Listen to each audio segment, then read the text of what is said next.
Good day, citizens. Good day, podcast listeners. And have you voted?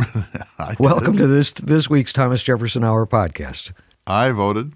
I did too. I voted at 7:04 a.m. Yeah, I was about 8 o'clock, and I had my little white Optimist Club of Bismarck I have voted sticker. Did you? reserved. But you had to show ID. Of course. And then they asked me questions. They did to me too, So that's all. That's the new North Dakota election law. Yeah, it's funny because, North Dakota is the only state in the union where you don't have to pre-register.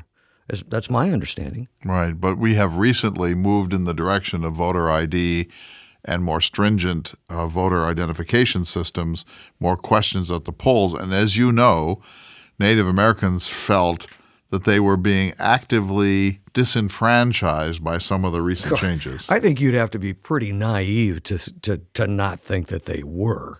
I'm just saying that these, I'll just say it straight out, voter identification laws are inevitably attempts to squelch voter participation. Suppress it, yeah. And they are suppressive.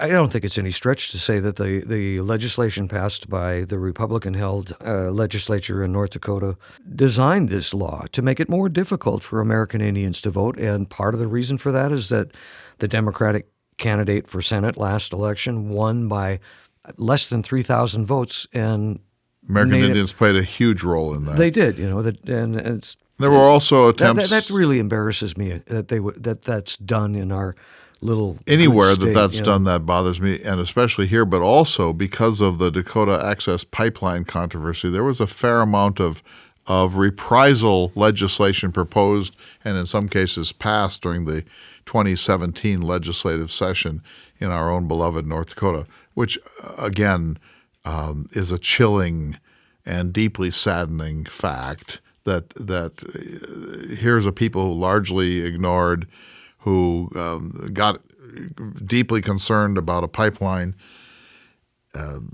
People came from all over the world to show solidarity with that, and one of the results was that the state legislature of North Dakota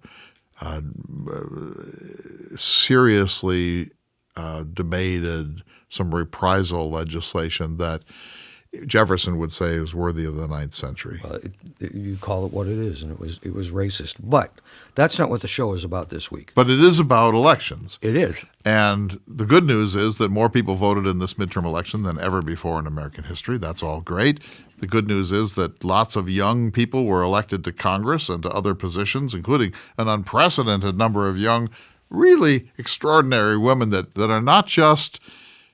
It's not like your grandfather's Buick. These are not your Margaret Thatcher kind of young women. These are really strong, passionate, exciting. I think, as you said in the show, they're not like Dianne Feinstein. Whom I love. You apologize. I admire her deeply, but she's another guard. generation. These are young women in their 20s and 30s who are like, we're mad as hell, we're not taking it anymore, and they're willing to express their points of view.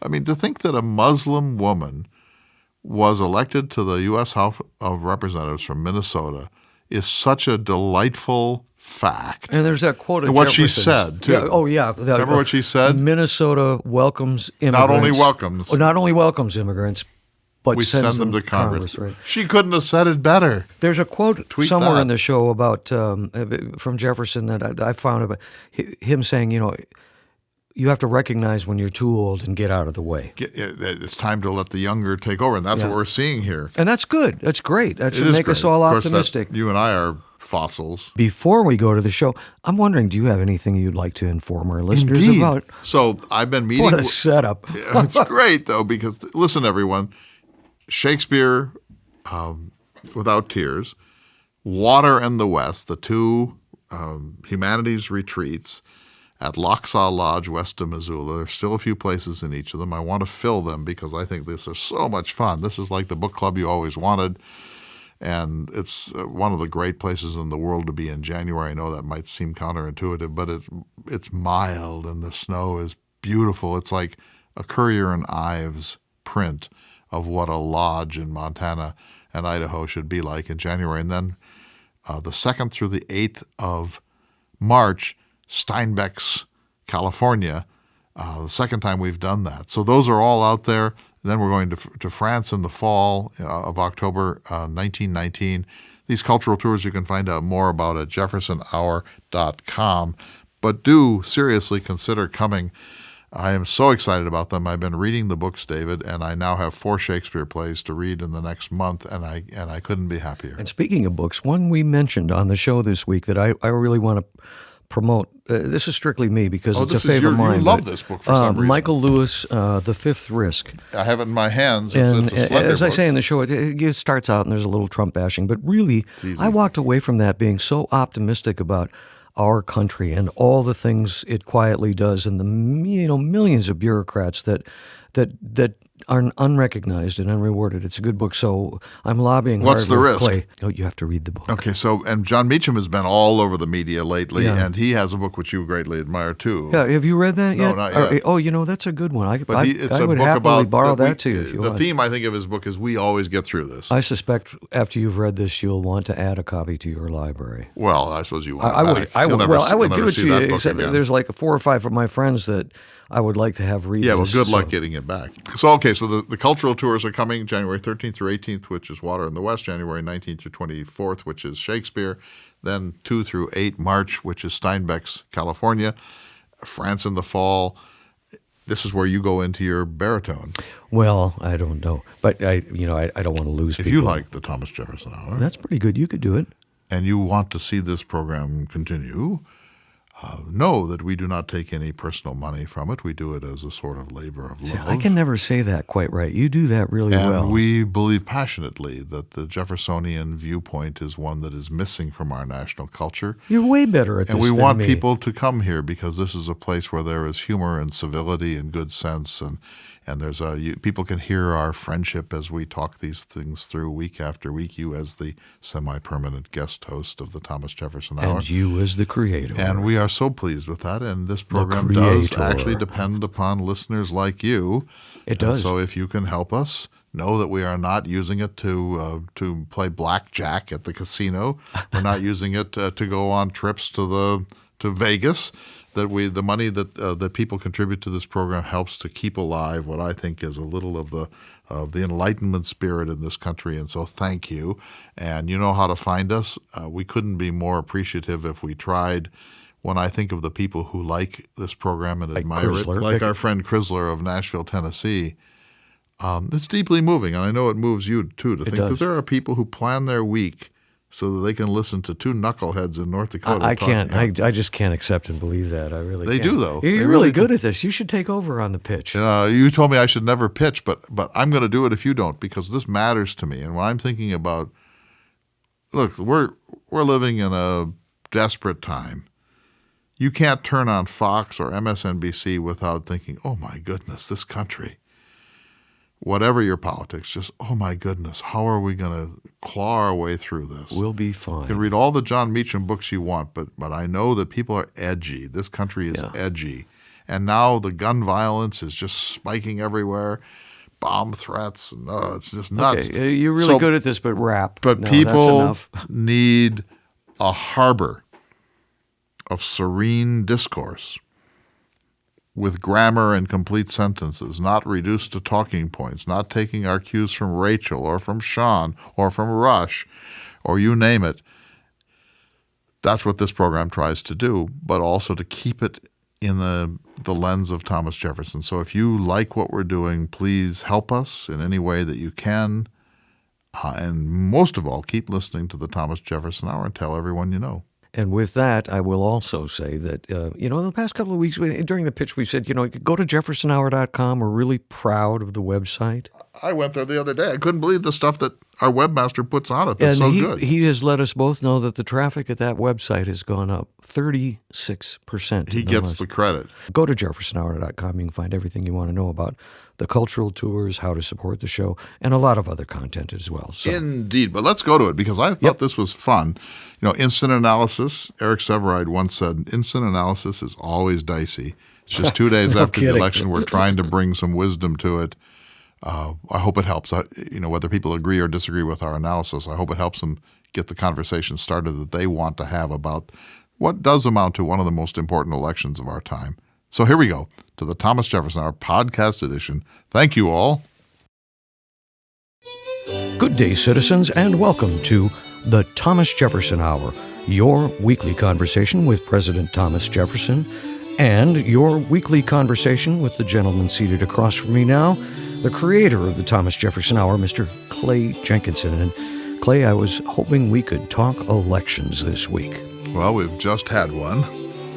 Normally, midterm elections are not that spectacular, and they often don't get much publicity in American life. But in recent years, with our 24/7 cable media and so on, and the really profound factionalism and tribalism that has overtaken American life, these midterm elections become particularly important. And this time, the president, Donald Trump, has said all across America, I'm on the ballot.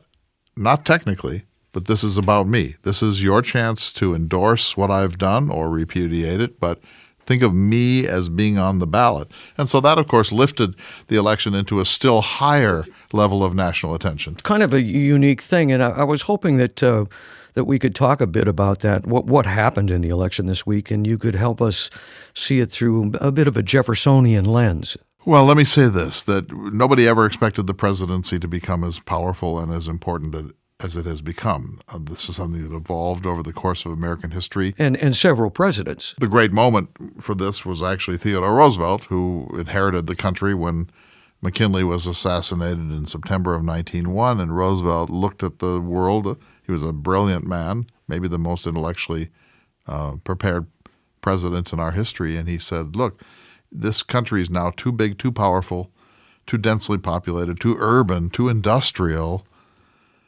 to just be the kind of Jefferson-Jackson system that we had where nothing much has to get done. He said there's no longer really a place for legislative supremacy, that we need a stronger executive, we need a stronger national government.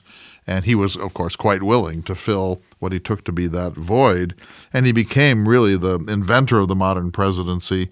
He carried the country, sometimes kicking and screaming, into the 20th century, the American century. But his view was the legislative branch is going to have to subordinate itself to the necessary power of the president, the executive branch. And in some regards, Roosevelt was America's first king.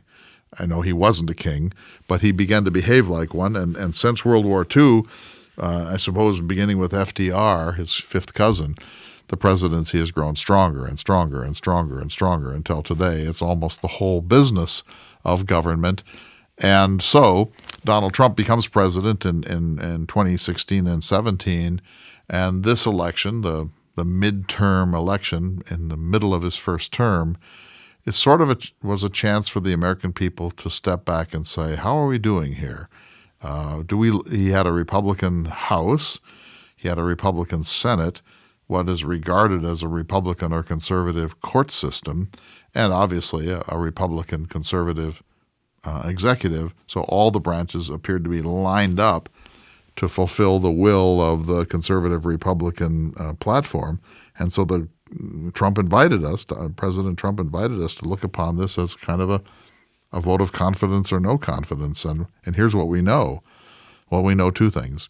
Number one, huge numbers of people voted. We should point out that we're recording this program on November 8th. So we don't know the outcome of some key Senate and House challenges and governorships also, but gigantic turnout. So on both sides, it wasn't just a blue wave or the liberal progressives or the people that call themselves the resistance. It was a massive turnout all around. That's number one. And number two, if you look at this, try to look at this objectively, the party in power usually loses a fair number of seats during a midterm election. That's more often the case than not. And as we go to broadcast, about 30 pickups were done by the Democratic Party in the House of Representatives. It might be 24 or 5, but somewhere in that zone. That is not a dramatic shift. That's about average, fairly right? Normal shift for Right. a midterm election. So, so many people that I know, David, and I think you too, thought of this election as, quote unquote, the most important in our lifetime, and this is the moment, and so on. Turns out it was a fairly typical midterm election. One thing that I took away from it is that both parties called Tuesday's midterm elections a victory. And they're both right, and they're both wrong.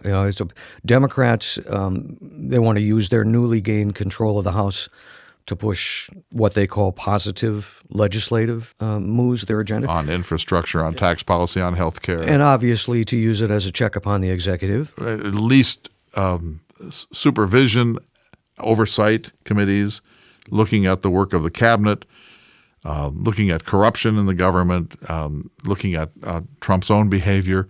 The Democrats were pretty careful not to say impeachment, but there will be definitely an attempt at greater oversight of the executive branch. Which really is what, which was what intended. If you're independent Republican Democrat, I mean, that's what the Congress's job is supposed to be. No, the whole point of, going back to the principles of the founders, the idea was what Adams said once, checks and balances, my dear Jefferson, checks and balances. And that's exactly what it's supposed to do. You don't want unified government very often, maybe during war or a time of international emergency, but typically you want there to be counterbalancing forces in your country that question, is that a good foreign policy? Is that good tax policy? Should we, in fact, close the border? Should we throw the doors open at the borders?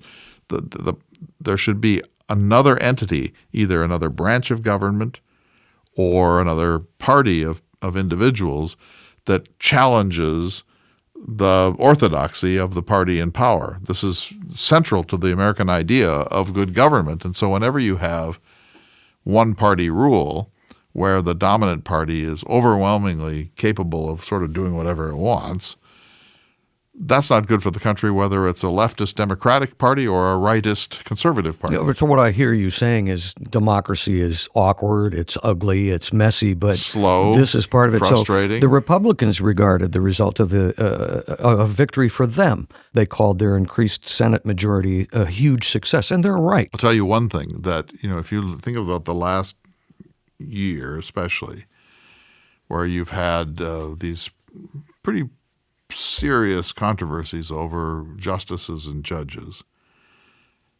The Senate does that. The House plays no role in this, in confirmation.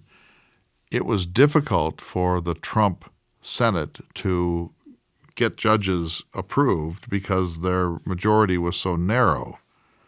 And everyone recalls the Kavanaugh hearings where we looked to one or two senators to wonder if they would break with the majority and hold up that nomination.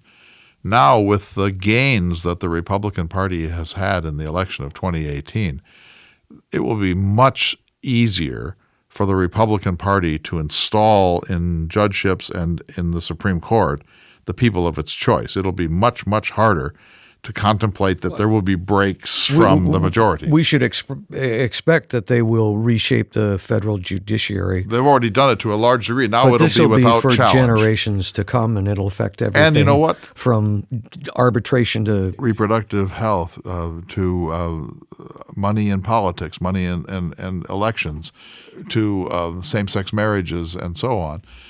But, the answer to that, the Jeffersonian answer to that, is elections matter. And here's what I was thinking about it. You had 435 House seats contested, every one of them. You had 35 Senate seats. It's usually less than that, around 34 or 33, but 35 this time. Governorships in many states, state legislatures all across this country, mayors, school boards, county commissions, sheriffs, you name it.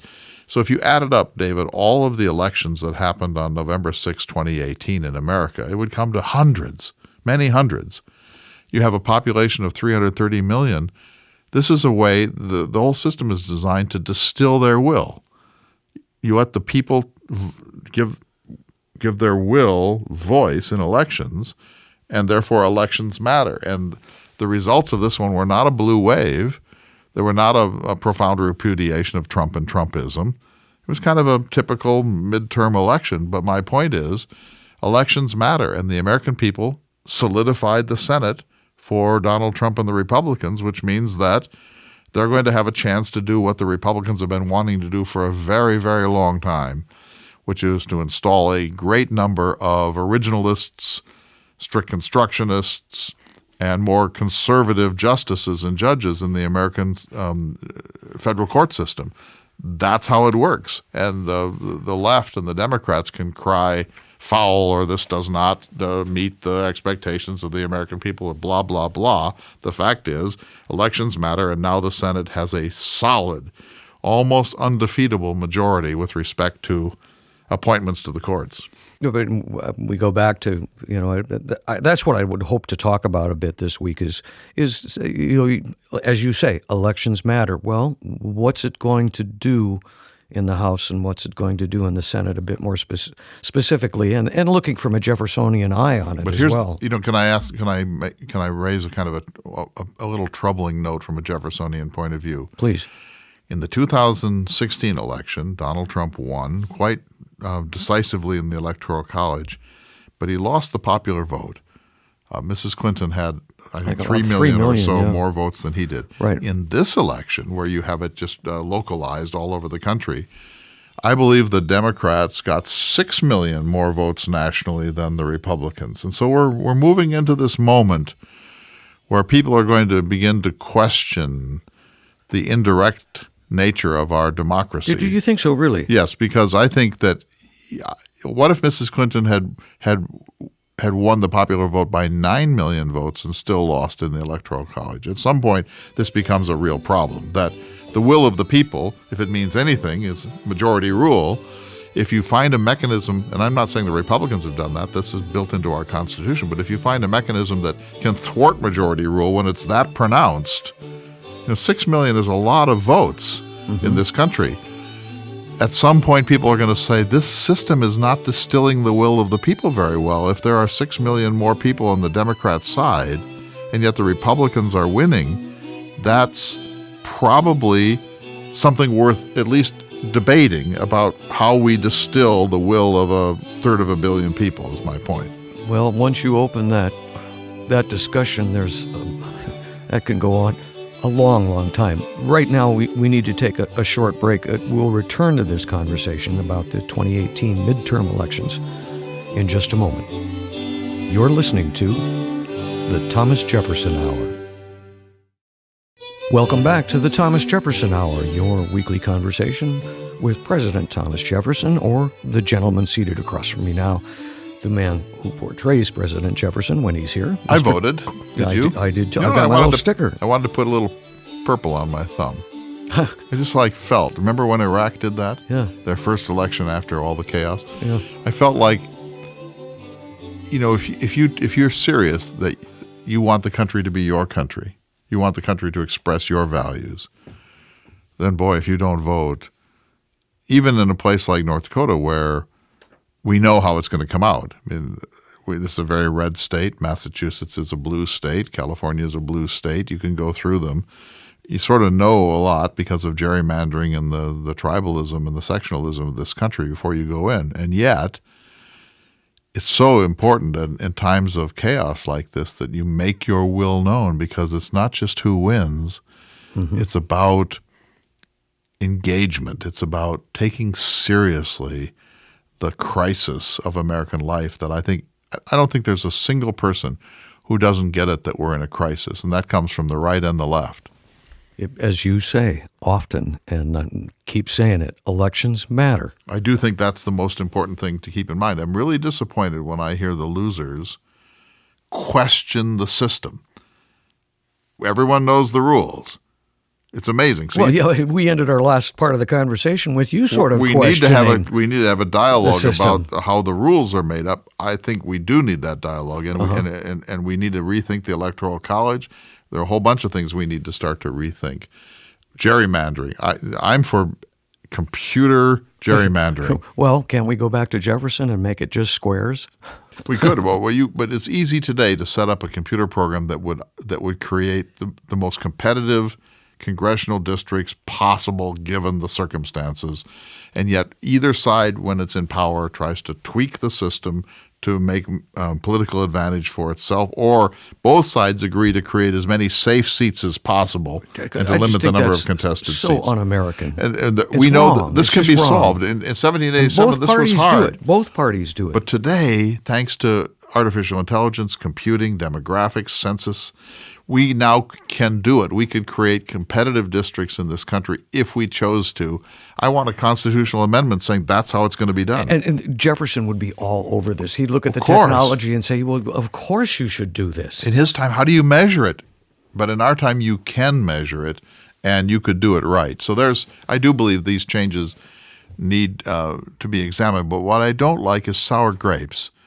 The fact is that Donald Trump won the election of 2016. He's entitled to try to create Donald Trump's America. It was sort of a plebiscite in 2018. It was not a disaster for him, but it wasn't a great triumph for him either.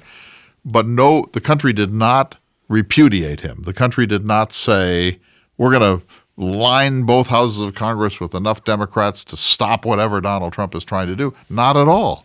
You cannot read the election results in that way. And so you have to go back to Jefferson's fundamental faith that majority rule is majority rule. You may not like that. There are people that are really upset about what happened. But that would be the case if the election results had been reversed in some way. The system is what it is. Elections matter. And I think of these candidates, David, getting up at dawn, flying around the country or going on buses or RVs, knocking on doors, 17 media events per day, 3 speeches, a late-night rally, getting back on that RV, going to some other town, exhaustion, making calls for fundraising, putting out controversies and fires, clarifying their statements, trying to maintain some semblance of a life. It's like a marathon after a marathon after a marathon after a marathon. This is not just like, I'll throw my hat in the ring and see what happens. I mean, people work themselves into deep exhaustion getting out and facing the people. And then on a certain day, in this case it was this Tuesday, November 6th, we say, all right, everyone in America knows the candidates. Thanks to our media and social media, nobody can claim they don't know what candidate A stands for or candidate B. At some point we say, enough already. You've got to decide. And the people go to the polls. And after all of that, billions of dollars of activity, television ads, you name it, appearance after appearance after appearance, I do a lot of dawn taxis in my life, David. It is no fun. And these people are doing worse than that every single day for a year. Then the moment comes and the people go into these booths and they push X. And that's the result. And you have to bow to it. You have to say, right or wrong. It's majestic how this works. The people decided. You can't say it's some sort of rigged thing because I knew exactly, there was a Senate race here in North Dakota, I knew exactly who candidate A was and what she stood for. I knew exactly who candidate B was and what he stood for. I can't say, as I sometimes do like in a county commission thing or a local judgeship, who's who. You know exactly what they stand for. You get to vote. They tally it up. There's no voter fraud. The machines and the people are outstanding at measuring these things, and they say candidate X got 280,000 votes and candidate Y got 112,000 votes. It's that simple. I need to interject. You just painted this picture of how hard they our work. Representatives, our senators, our congressmen, people in government, how hard they work. I do think so. You know, it's exhausting. It doesn't really matter if they're a Republican or Democrat. They're working for what they think is right. They're working for the betterment of the nation.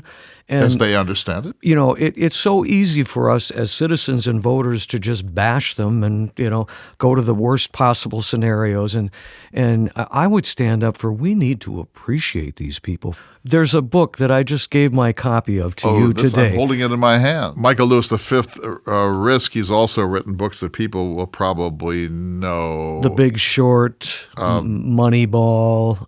The Blind Side, and so on. So this is his newest book. And I gave it to you as a sort of a lobbying effort to get you to say, yeah, let's do this as a Jefferson Let's see if we can get him on the air. But, you know, it's a short read, but the reason I'm going on about it is that it starts out a little dark and there's these stories, but what I was left with was just an amazement of how hard people in the government work. I mean, you don't mean How just many- elected officials, No, but I'm talking, bureaucrats and it's- cabinet officials. It's a little frightening because the Department of Energy, I think there's 3,000 open seats. And, these are the people that make sure that dirty bombs don't get into the country. They don't just worry about petroleum. Or that oil stocks. is in safe tanker cars when it goes to market and so on. And then you get into the Department of Agriculture and the Weather Bureau. And I'm walking away from this book going, wow, am I proud of my country? Look at the stuff it does for us. Well, there's so much that's right with my America. voice is going up. I hear I'm it. excited. I hear it. It's a great book anyway. So there's a woman in my neighborhood who was running for office. She lost. It was a state legislative office. And she came to see me one evening. And she said, I've been to every door. I've been to every house in the district. There is no voter in my district of this community in the state of North Dakota that I haven't walked down the sidewalk, up the steps, rung the doorbell, either they're home or they're not. But she had gone to every single domicile in the district, often with some unpleasant results. But she did it.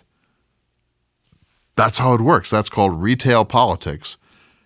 She didn't have to make call day after day to giant corporations or the Koch brothers or to George Soros to try to beg for money. That, fortunately, is not so prevalent in small states and legislatures of the kind that North Dakota has. But imagine this. Imagine if you are Beto O'Rourke, the Texas Senate candidate who lost by a couple of Went to points. every county in the state. 253 counties, I think there are in Texas. He Yeah. went to every one. Imagine the sheer exhaustion in the first 4 days of November when you've been gobbling down hot dogs and cheeseburgers. You're going through Taco John at 2 a.m. because you're on your way to some other place in the middle of nowhere. You're going to be at the Optimist Club in the morning, or the Kiwanis are going to be at a factory meeting people as they go in. By November 1st, these people are just like wired from pure exhaustion. And they've worked as hard as they can possibly work to get the word out of who they are and what they stand for. And then people go to the polls, and you either win or you lose. And the winner celebrates, and the loser thinks, "What could I have done? Is that thing I said about meat? It would be fun. Is that thing I said about Mars?" Right. It'd be fun to talk to a few candidates that have gone through that fire and come out on either side, and just, I don't know if a winner would be willing to be that candid or not, but a loser might. It's not like going, back in 8th grade But when you're we running need to for student respect council, these people remember? for that effort. So Yeah. I'm running for student council, Right. and then you either win or you don't. That's all you did. Nothing. You put up 3 posters. Actually, I did that. Yeah, I did that. What was your outcome? I won. Me too. Yeah, but you know how hard you worked at it, meaning not, Yeah. one poster with some magic markers, which were Yeah. just invented back then. That's not what I'm talking about here. I'm talking about if you're a presidential candidate, Retail politics. you're flying across this country. You wake up in Boston. Mm-hmm. You don't even know what city you're in. You fly to Newark. You give a talk. So maybe that's not so retail. 4 media events. Then you fly to San Diego and give a major speech. 3 media events and a dinner. Meanwhile, you're calling your pollsters, you're calling your advisors. People are saying you shouldn't have said that, what you said there in Sacramento. We can say without hesitation that Jefferson never did that. He never did squat. Yeah. He never got up. He never asked for a vote. He never asked for $1. He never made a campaign appearance of any sort. Did he provide refreshments at the ballot box? That might count. At the county fair, on the election day, he would maybe there'd be a tub of Applejack or of whiskey or something. That's it. And so my point is, you can't say these are lazy people or they take the system for granted. I think the whole system is nuts. I don't think there's any point in your flying from Newark to San Diego to Seattle and back to Tampa on the same day. That just seems insane to me. But that's where we are. And then the vote comes and you think of, well, let's say you're Beto O'Rourke, the crestfallenness after all that hope. I lost. I can't imagine what would be like. And again, it would be very interesting to talk to somebody like that. Can I pull us back to a Jefferson quote? Yes, of course. We talked about earlier some of his more optimistic views. But later in life, and I'm sure you're familiar with this letter, it was to Edward Livingston in April of 1824. He wrote, "A government held together by the bands of reason only requires much compromise of opinion, that things even salutary should not be crammed down the throats of dissenting brethren, Amen. especially when they may be put into the form to be willingly swallowed." And In other words, you could do this more sweetly. There's a more gentle way to do this. And that a great deal of indulgence is necessary to strengthen habits of harmony and fraternity. In other words, taking the high road is a lot harder. And let me just say this. I'm trying to be as objective, nonpartisan as possible. If the day after the election, the first thing you do is fire your attorney general, that defeats the purpose of a democracy. Because why didn't this happen 3 weeks ago? Well, because you want to wait till all the results are in. You have to, either side, the people are entitled to know what they're getting. You and I grew up in our formative years watching In our magic marker years. watching television and listening to presidents of both parties come out and say we are all Americans. We are all Federalists. We're all Republicans. McCain after we're his all loss. Americans, right? And I think that part of the shock of what's going on right now is that we don't have people in government that come out and say we're all Federalists, we're all Republicans. No, the purpose for Jefferson, you're exactly right to bring it back to Jefferson. The day after the election, the winners need to say, everyone counts. I'm the president or the governor or the senator of everyone. I know there's been a lot of vituperation and animadversion during this election, but that's over now. Some people Let's move did to do harmony. that. And then the loser needs to say what McCain said when he lost to Obama, which was, let's celebrate Barack Obama. I'm going to do everything in my power to help you succeed. Call on me. This is important. You have won. I am here to honor and respect you. He was booed by the people in Phoenix because they wanted the usual blood and guts. I hate this guy. Somehow that whole thing has to shift from it's not important to win. It's important for the nation, and sometimes you win and sometimes you lose. And graciousness is the heart of it. That's the word. Jefferson wanted graciousness on both sides. And we are not in a period where there's a lot of graciousness. Mm-hmm. I think Nancy Pelosi was gracious in her victory speech on the night when the Democrats modestly took and honestly, it sounds like Trump was very gracious to her in their private phone call. And then the next day, things kind of go back to normal. Yeah. My point is that, if you go back to the Jefferson letter to Edward Livingston, Jefferson is saying this only works if there's a high level of graciousness. Mm-hmm.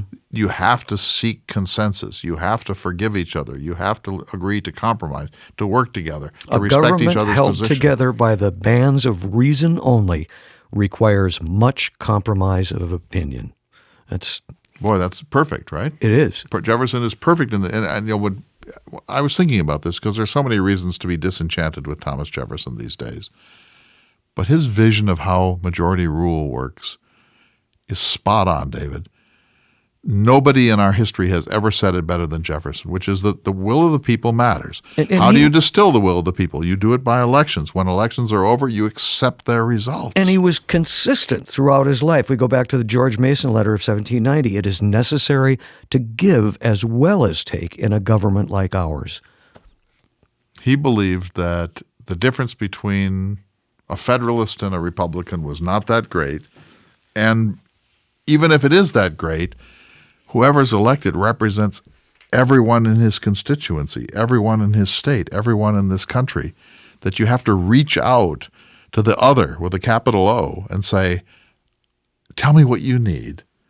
I'm not sure I can deliver it, but I will at least listen and try to take seriously whatever your point of view is, whatever your needs are, whatever your frustrations are. We're just not getting a lot of that now, and it's not just the Republicans, it's both parties. We need to lower the temperature. I say that all the time. We need to lower the temperature. The Washington Post published an opinion from their editorial board the day after the election. They said the Democrats' return to control over the House of Representatives is much more than a victory for one party. It's a sign of health for American democracy.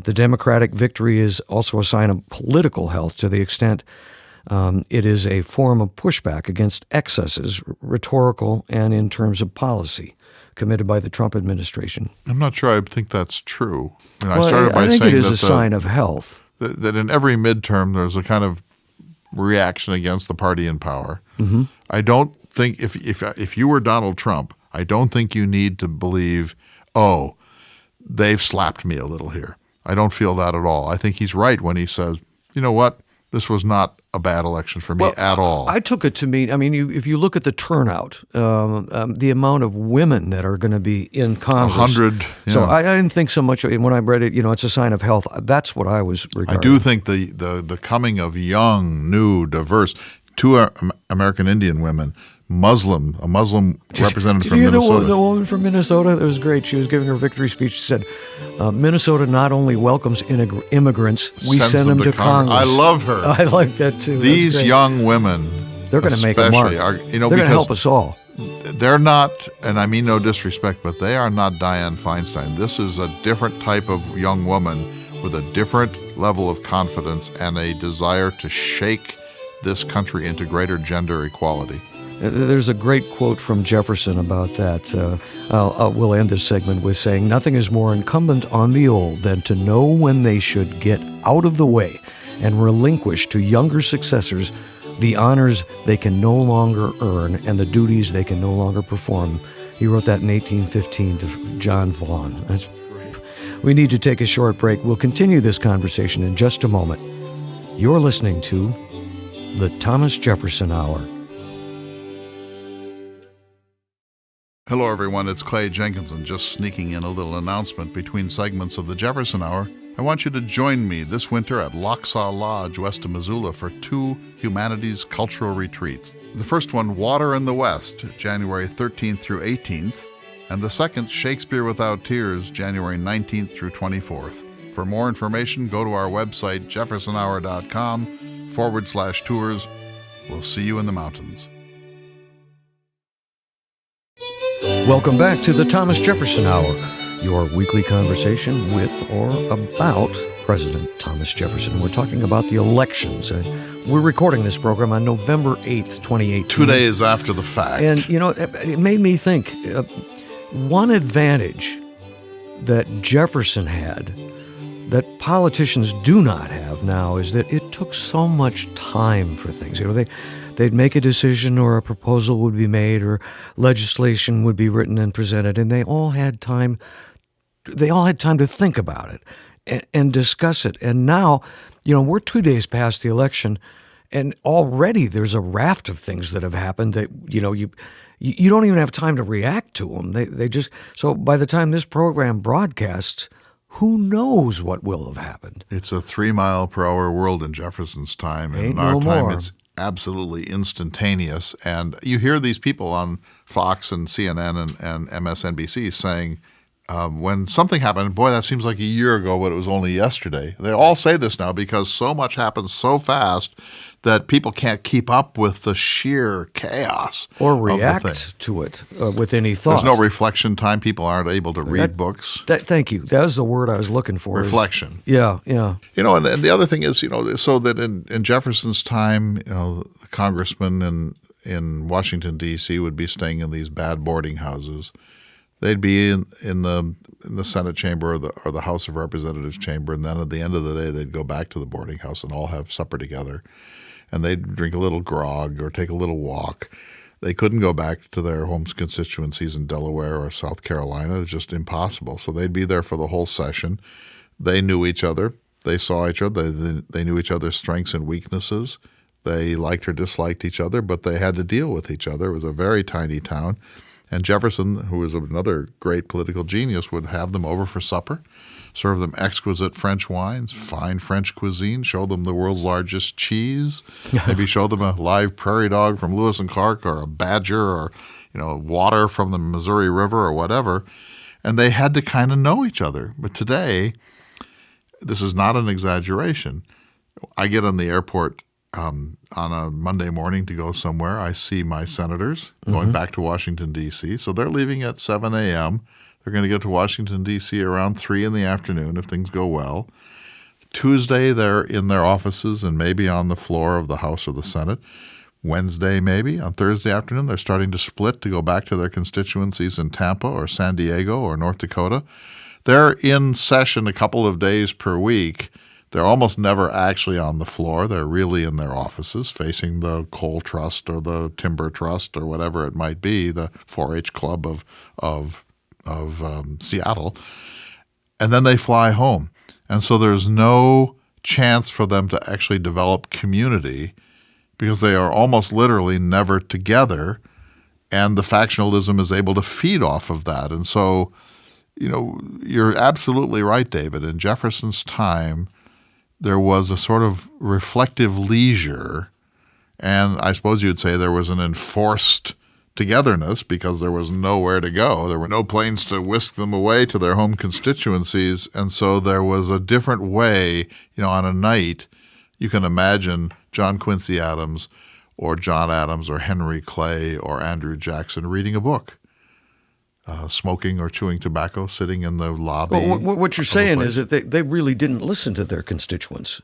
They couldn't. Yeah. They had letters. They would write letters back and forth, and they would go home after the session. Are there instances of average farmers coming to Jefferson with problems that he would react to or not? A tiny handful, but basically not. And when Jefferson would open up the White House on the 4th of July and January 1st, people would roll in who were not his people. He'd greet them, and someone might say, "Mr. President, I'm really worried about the tariff," or "Mr. President, I think we should declare war on France." He would canvass a little, but he was reading local newspapers if he could get them. There were circular letters. People wrote circular letters, which would be like a listserv. But basically, these politicians were hunching it. They were intuiting the will of the people.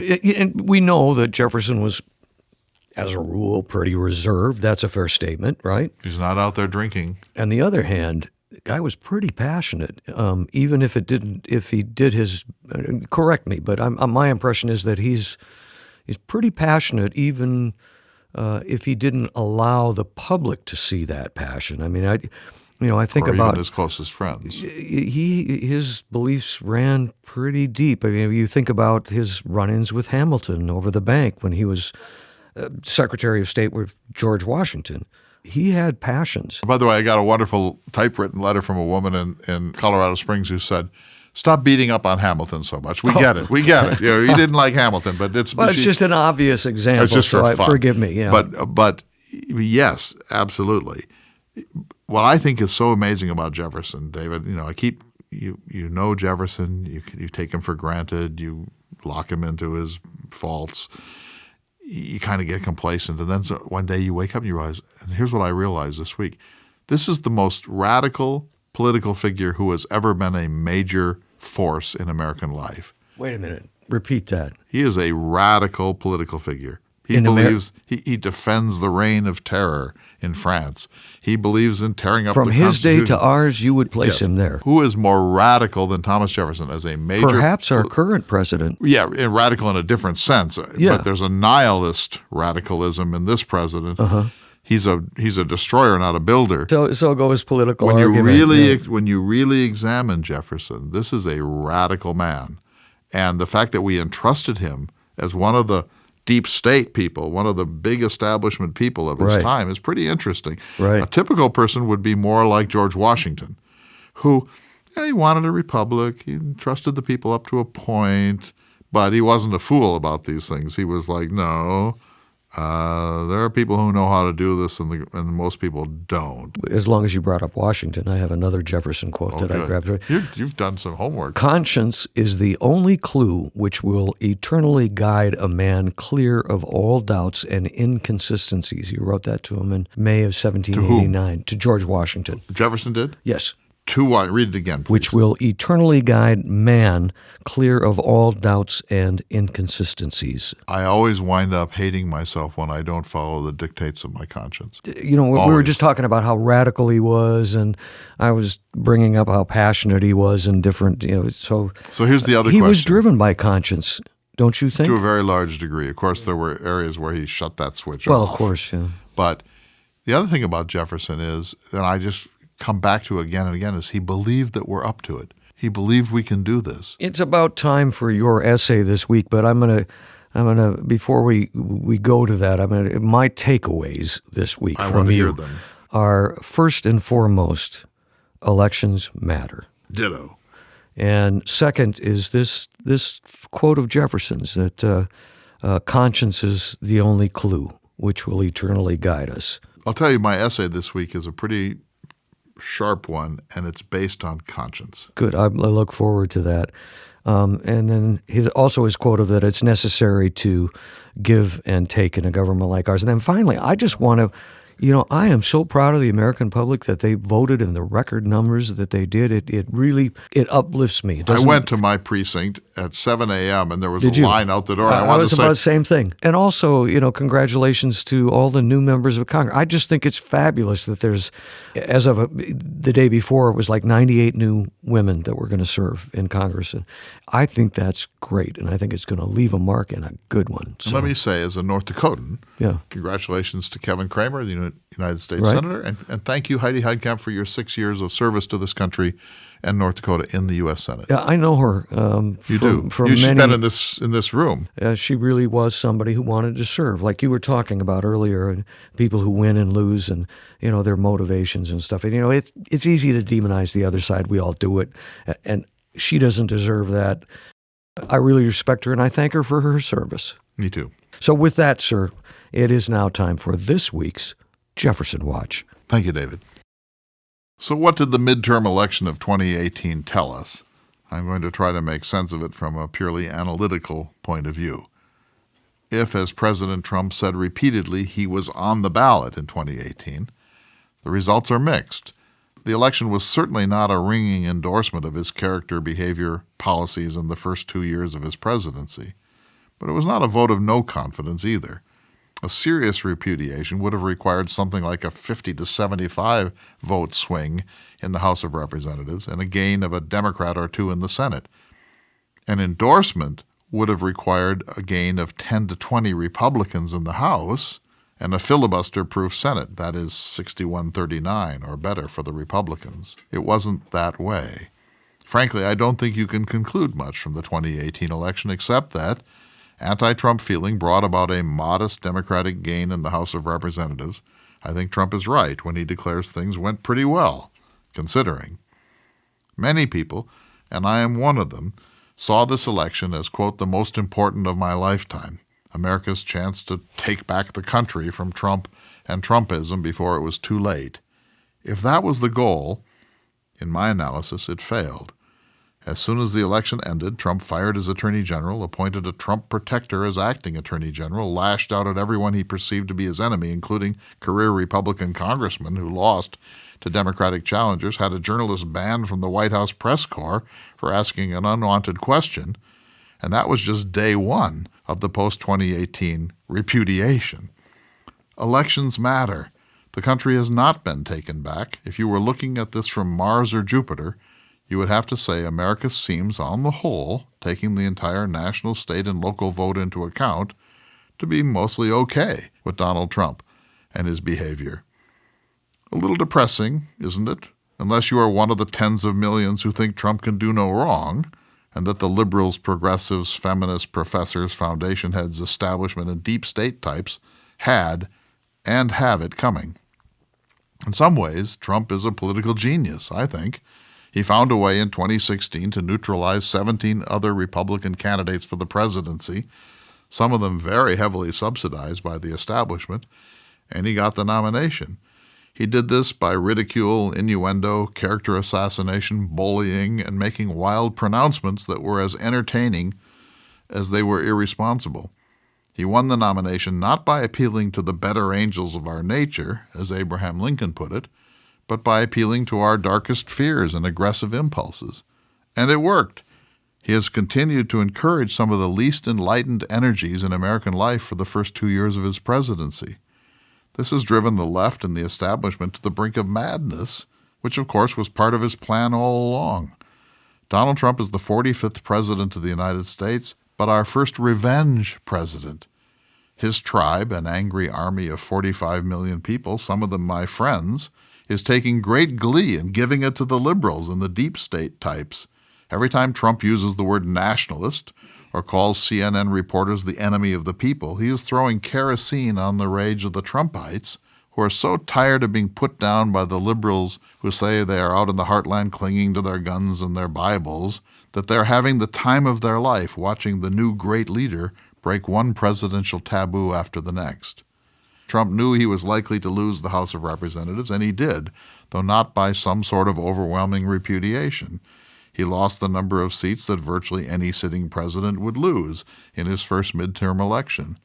My point is that he knew this was likely to happen, so he concentrated his vast demagogic energies on the United States Senate and gave his time in the weeks before the election to Senate candidates in red states like Texas, North Dakota, and Montana.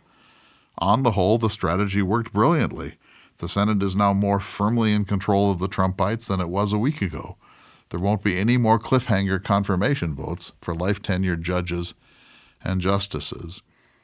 Trump is no fool. He knows that no president has ever been impeached by the House of Representatives and convicted by the Senate. Not Andrew Johnson, not Bill Clinton, and it is quite possible that Richard Nixon would have found 34 senators to vote against such an extreme constitutional maneuver in 1974. Trump knows that the new slightly Democratic House of Representatives could impeach him once a week for the next 2 years, and the Senate would protect him. Can any of you think of any scenario under which the current United States Senate voted 2-1 to remove Trump from the presidency? We know that it cannot happen, even if Trump shot someone dead on Fifth Avenue, as he says, and Trump certainly knows this fact. So he is almost daring the House to impeach him, a pointless and impotent move that would not accomplish its goal and would meanwhile stir up the enraged Trump tribe to carry their AR-15s into the streets of this country. I am not trying to be dramatic. I believe that if the House impeached President Trump, we would see widespread militia violence in America. The bombs sent to a dozen Trump critics just before the election were, in my opinion, a warning sign. So what if Trump fires Robert Mueller? He gets away with it, no matter how loudly every responsible person in the United States howls. What if he closes the U.S.-Mexican border by executive order? What if he arrests 50 journalists? What if he lobs a few cruise missiles into Iran just to show them that we can topple their regime any time we might wish to do it? It's hard to know just what Donald Trump wants for America. He seems to want us to disengage from our alliances throughout the world, to become Fortress America, to become a mean-ass monolithic nation-state that tells the rest of the world to go jump in the lake. He seems to want to punish all the sophisticates and liberals who have belittled and shunned him throughout the course of his lifetime. If you want to watch Donald Trump at the moment he determined to become the president, no matter what the cost, and to use his power to be anti-Obama, to repudiate everything Barack Obama did and represented, just watch the clip of President Obama ridiculing Trump in his presence at the White House Correspondents' Dinner in 2011. If Mr. Obama had kept his mouth shut that night, I do not think Donald Trump would be the President of the United States. The Trump coalition has a whiff of fascism about it. Trump is very careful to make pronouncements that could be construed as fascist and then to pull back just enough to make the anti-Trump alarmists look ridiculous. Donald Trump's greatest talent is for ridicule, and nothing satisfies him and his angry mob of forgotten Americans more than making Elizabeth Warren go apoplectic. So let me be very stark in my conclusion. First, it would be a terrible mistake ever to underestimate Donald Trump. Is there a line he is not willing to cross? He has ridiculed the disabled, Gold Star families, a U.S. senator who spent years in a Hanoi prison camp, a woman who came forward to inform the country that it was about to put onto the Supreme Court a man capable of sexual assault. He has insulted the people of Puerto Rico, and on, and on, and on. Second, the midterm election may not be the sign of hope, the triumph of checks and balances that the left and the mainstream media have posited. Third, I believe Donald Trump has now consolidated his personal power, and he intends to use it, not to do good things for America, though he is not necessarily averse to that, but to damage everyone and every entity, institution, ethnic group, or nation-state that has dismissed him as a clown and a dangerous buffoon. I'm Clay Jenkinson, We'll see you next week for another exciting edition of the Thomas Jefferson Hour. The Thomas Jefferson Hour is brought to you each week by Dakota Sky Education. The program is distributed nationally by Prairie Public Radio. President Thomas Jefferson lived from 1743 to 1826, and this program presents his views. President Jefferson is portrayed by the award-winning humanities scholar and author Clay S. Jenkinson. To obtain a copy of this or any past show for a $12 donation, please call 888-828-2853. Again, that number is 888-828-2853. This program is also available online at jeffersonhour.org and on iTunes. If you'd like to correspond with President Jefferson or submit a question for him to answer on the program, please visit the website at jeffersonhour.org. The Thomas Jefferson Hour is produced at Makoche Recording Studios in Bismarck, North Dakota. Music by Stephen Swinford. Thank you for listening. Please tune in again next week for another thought-provoking, historically accurate program through the eyes of Thomas Jefferson.